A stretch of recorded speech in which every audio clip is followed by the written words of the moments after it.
no, you did know that it was happening. You were choosing not to take action. Because now you see yourself as a failure because you failed one time. Guess what? Everybody fails a lot. But since you never experienced failure because you're afraid of failing, you're going to view yourself that way.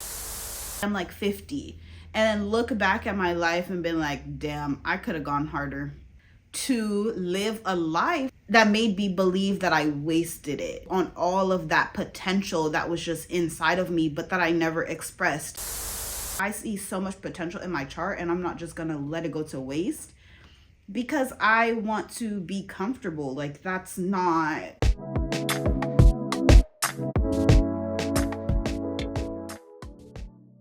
All right, well,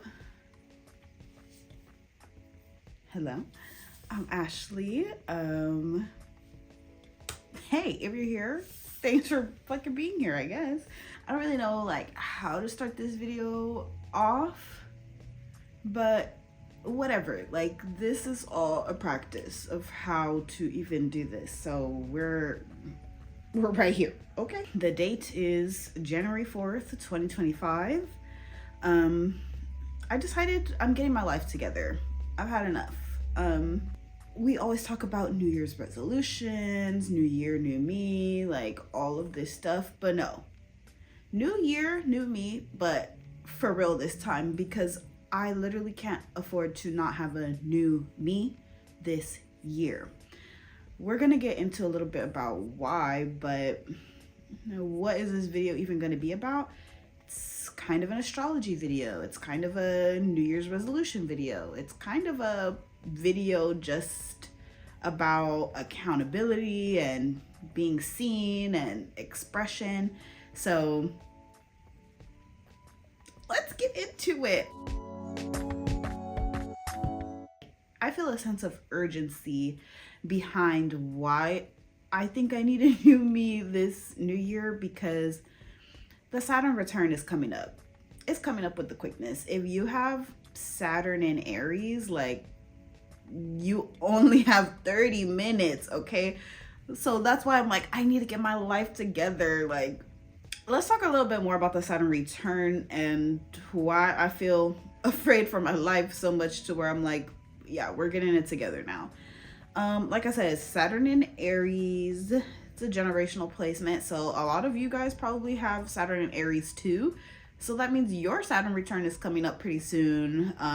Saturn enters Aries in like May. So May is coming up really fast. And so Saturn is coming for us. What exactly is a Saturn return?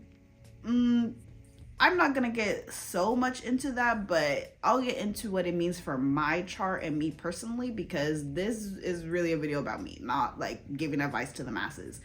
But the Saturn return like really pushes you against your will into more order, more discipline, more responsibility, a sense of maturity, just kind of like leaving behind those dilly-dallying things we can do in our younger years, and like really forces us to become more mature one way or another.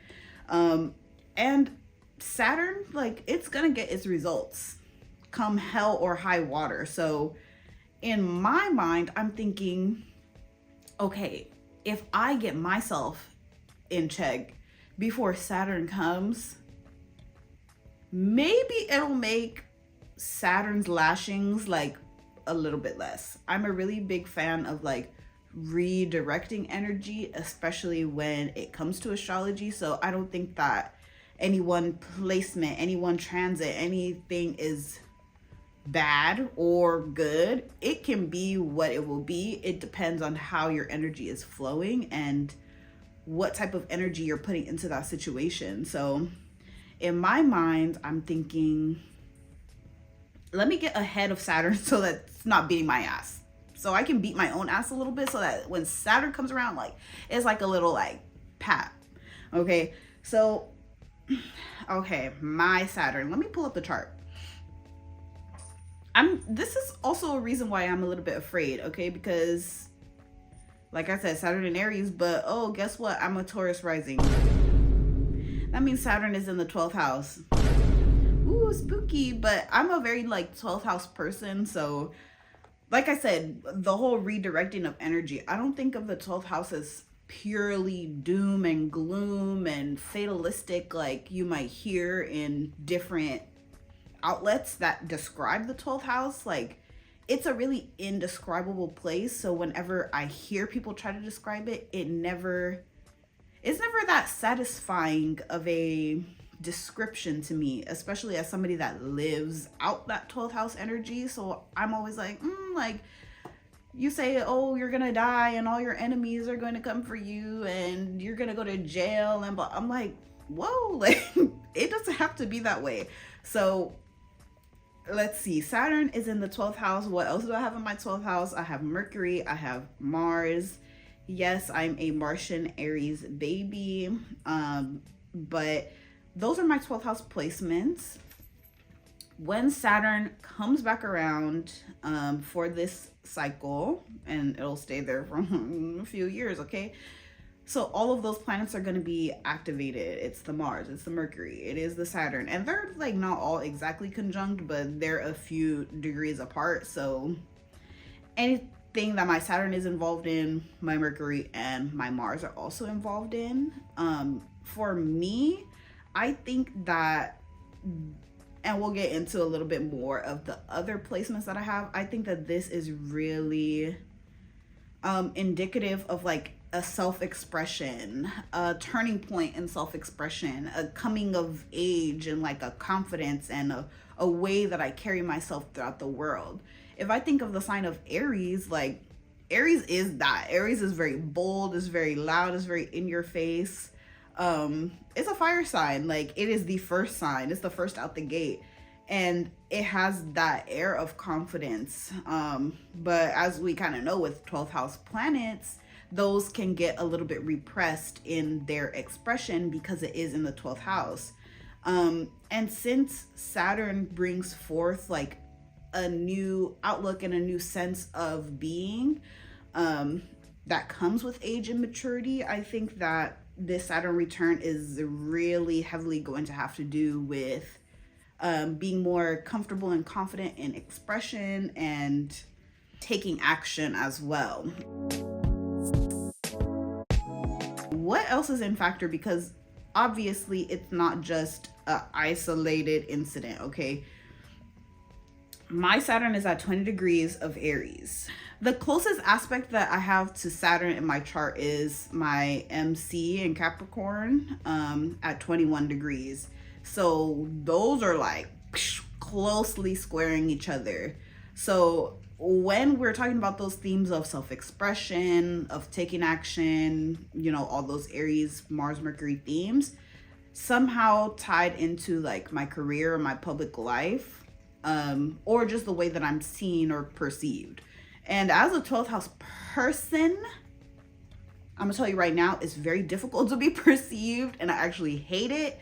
And I had an astrologer tell me some time ago, he was like, how do you feel about being perceived? And I just felt my body like cringe at that thought. Like I'm very uncomfortable with it. So this practice that I'm going to be going over is really for me to be more comfortable with that, because this is an important part of my chart, and I'll be damned if I'm not living out my chart to the fullest. Like, I see so much potential in my chart, and I'm not just gonna let it go to waste because I want to be comfortable. Like, that's not what we're doing, especially not in 2025 ahead of the Saturn return, okay? That MC square happening with my Saturn return.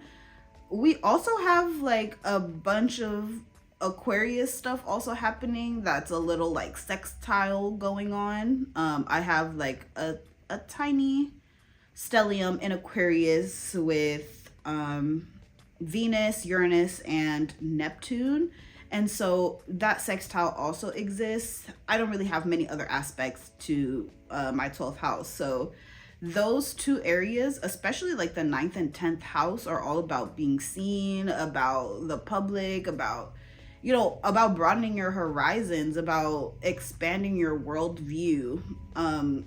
And so those are the themes that I'm taking into 2025 and really hoping that I can develop and become better at, so that, like I said, once Saturn comes back around, I am not flailing and really wondering like, oh, I didn't know that this was happening. Like, no, you did know that it was happening. No, you did know that it was happening. You were choosing not to take action. It is very elusive.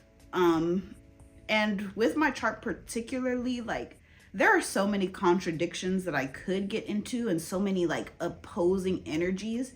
Even though I don't have like a direct opposition in my chart, I feel that my chart has a lot of opposing energies. The 12th house is such a hidden secret place, but then I have so many 10th house placements. I have my MC in the 9th house, and it's just like, and the 12th house is in Aries. And I think that that's so contradictory, because that energy that is supposed to be so like hidden, I also have a lot of energy that is very public facing and very like seen. So we're gonna have to come to terms with that somehow. I don't know how it's gonna happen, but we're gonna have to do it. Another thing about Aries, Aries is very impatient. I find that true for myself, especially having an Aries Mars and Aries Mercury. Like, I just want things to be done. I want them to be over with. It just needs to wrap up, okay? Like, I don't like to dwell on things for a long time. Saturn is not having any of that. Saturn does not tolerate impatience. Saturn goes at its own pace. It forces you to go at that pace as well. And you're gonna learn the slow, long, hard lesson, as opposed to like, okay, we're wrapping this up, which is how I prefer things to go. But like I said, this is the Saturn return is a very uncomfortable transit to go through. I say as I have never been through a Saturn return before, but from reading and having people's personal experiences and folks that are over 30 that have gone through their first Saturn return, or even people that have gone through a couple Saturn returns now, like, they'll tell you like that was not a fun time. I was not having a good time. I'm not saying you can't have a good time during your Saturn return. But again, that is why I think trying to redirect the energy and kind of set myself up for success is going to be really important, especially with the 12th house themes. So let's get into a few of my Saturn return predictions and goals.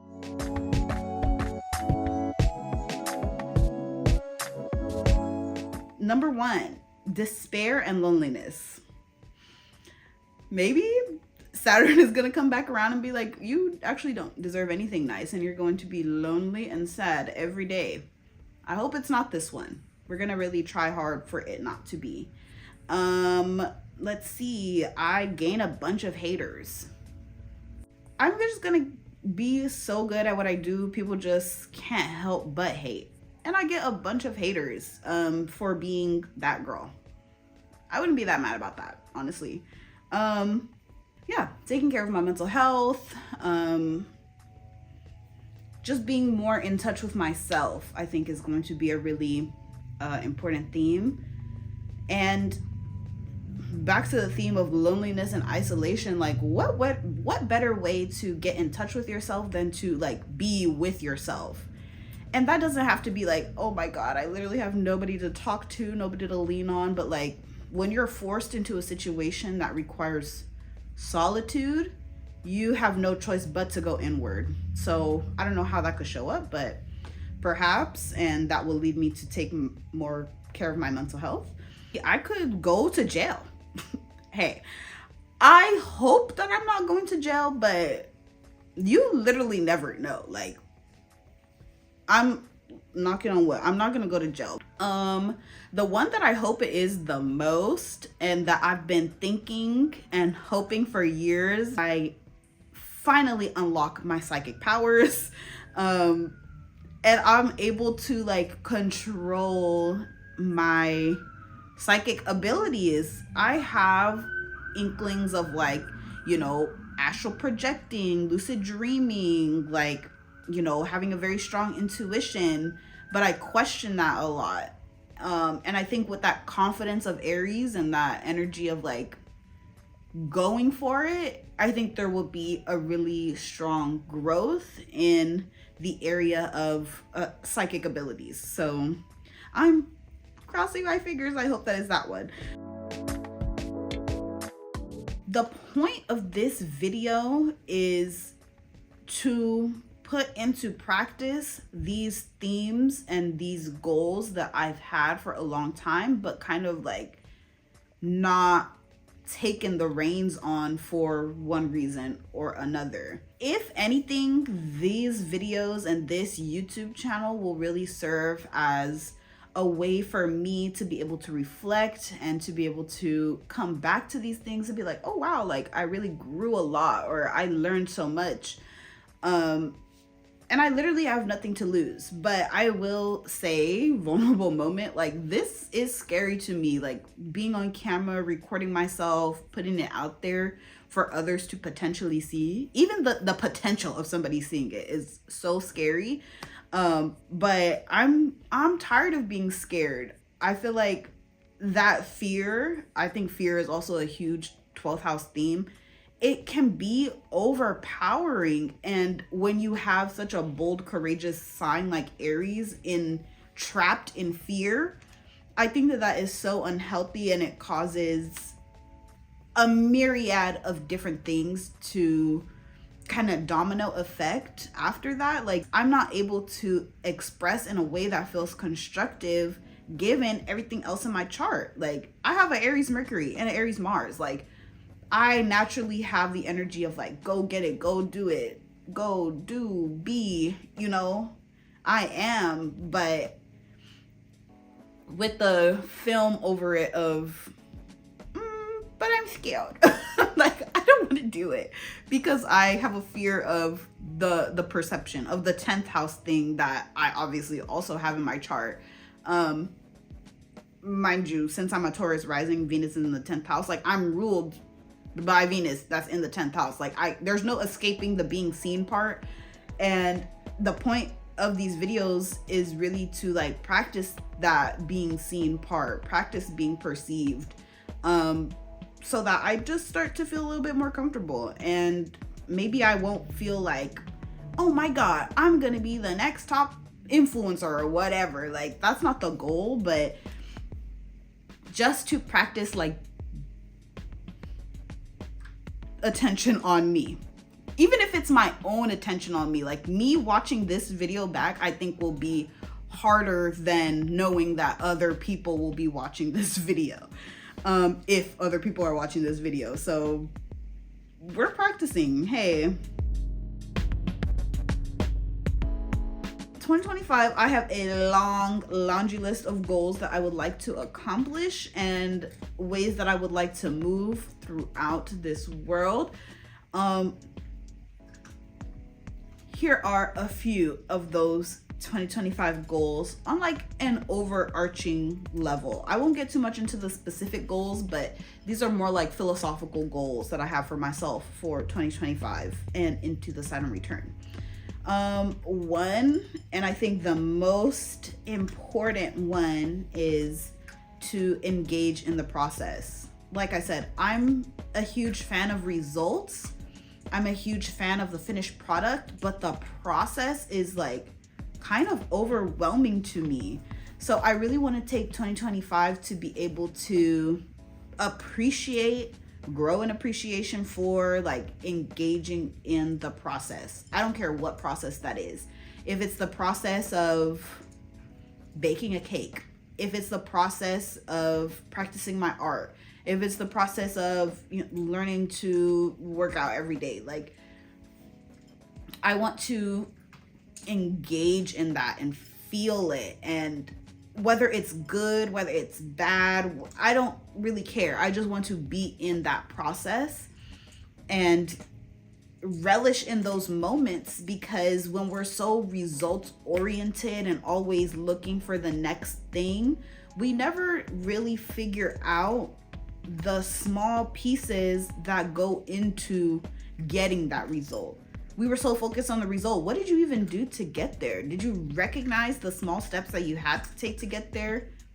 Me speak to myself, no, I really don't. So engaging in the process is a huge one for me. Another one is to practice curiosity.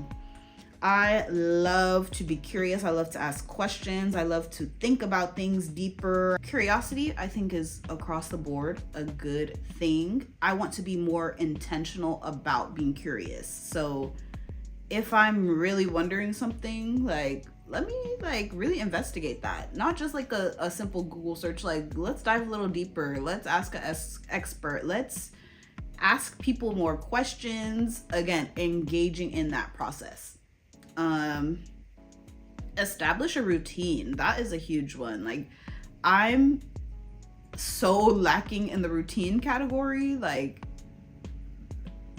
I'm not even, we're not gonna get into that, but I really desire routine in my life. I feel like it's a hard thing for me to do for whatever reason.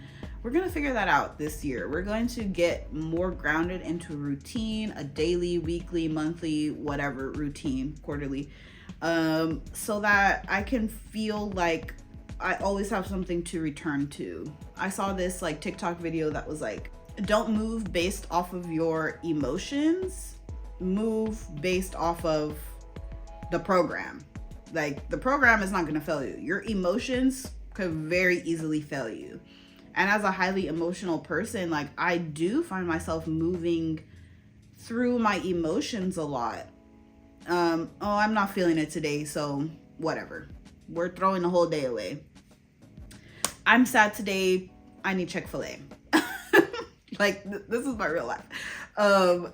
And emotions can fail you so often, where a routine and a program, like if you're forced to follow that, you will be thankful in the future that you followed that program today. And that is really what I hope to gain out of establishing a routine, to make my future self relieved, thankful, proud that I stuck to what I needed to do in that moment for my future self.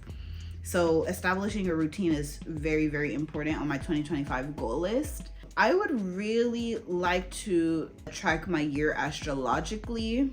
Sometimes astrology just really falls to the back burner. Like, there's so much other stuff going on. Like, do I really need to know that, oh yeah, Mercury is retrograde right now? Like, of course, like, we know these things from like, cause it's so pop culturized now, but like really like studying and looking into it to help me become a better astrologer, because I do think that astrology is one of my passions and one of my missions in life. And I don't take it seriously a lot of the times, especially when it comes to, again, the day-to-day tracking, the day-to-day routine of it.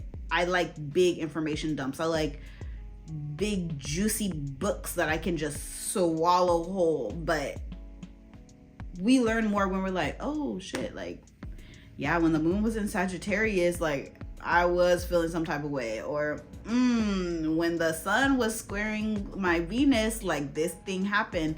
I really want to get more into those like small details of astrology in the day-to-day to be able to have a better understanding. I would like to, as I've been mentioning, like, diminish my fear, even if it's by 1%. I don't care. I'd like to embrace my competitive nature this year. I love competing. I love little competition. Like, it really puts a fire under me, and I think I've suppressed the joy that I find in competition, because I'm like, winning is not everything, and you don't always have to win, and I don't want to measure myself by how much I win or I fail. But I'm not gonna lie, like, competition is a huge factor. Like, if I feel like, oh, I need to be better because I need to be better than something else, it's a huge motivating factor. I can't even lie. Just like a lot of people do things out of spite or out of like hatred or something, like, competition is kind of up there. And I don't think it's a bad thing. even if it's like I'm competing with myself, I'm competing with my own mind to say like, no girl, stick to the program, because if you don't, you will be letting yourself down and losing the competition with yourself. Imagine losing to your own self. Like, in a good way, yes. In a bad way, no. I would like to be my biggest competition for sure, but I don't want to lose in that competition because I chose not to make a change. And finally, like, fail. I know we're talking about no, failure is important. Like I said, very goal oriented, very focused on results and outcome. But if you don't fail enough, the failures that do come just hit a little bit harder, and they're a lot more disappointing and they're more devastating. And I want to just fail more, like try stuff out just for the sake of trying it. Again, engaging in that process, be more curious, tinker around with things. If it's a hot total mess, like slay.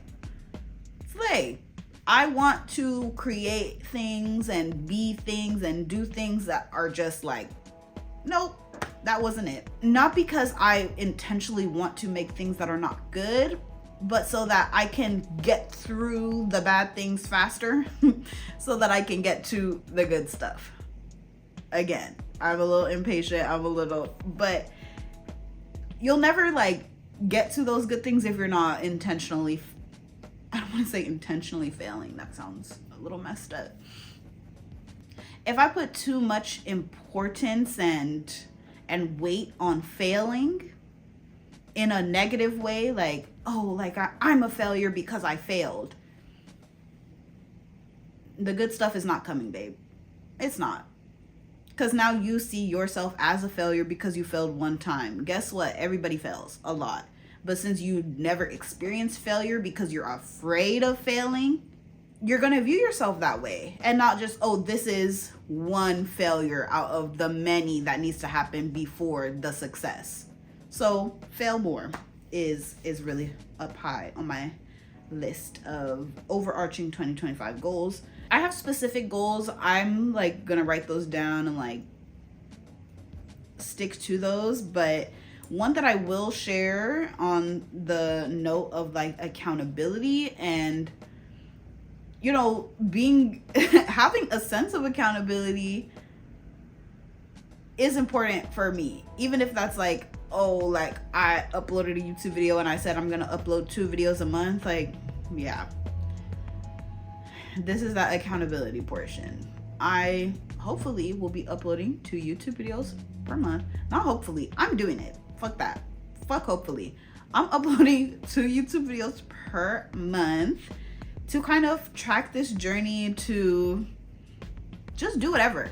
Like, I just want to put myself out there. Because what do I have to lose? Literally nothing. There's not a single thing to lose by engaging in this process.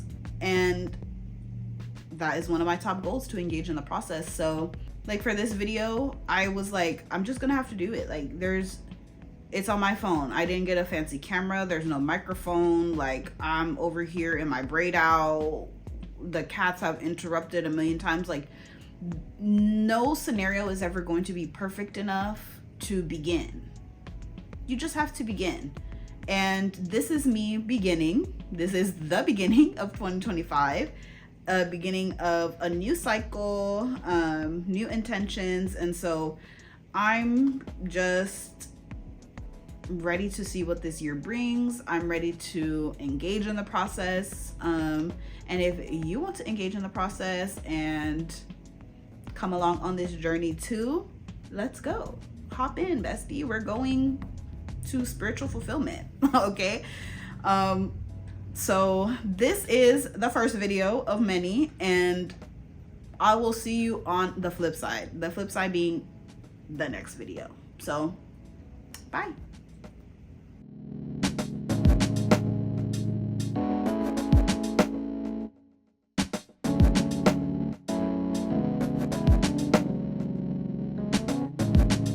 Being in jail, like you're confined. Being married, you're confined. Being in a mental institution, you're confined. What is the point of this video?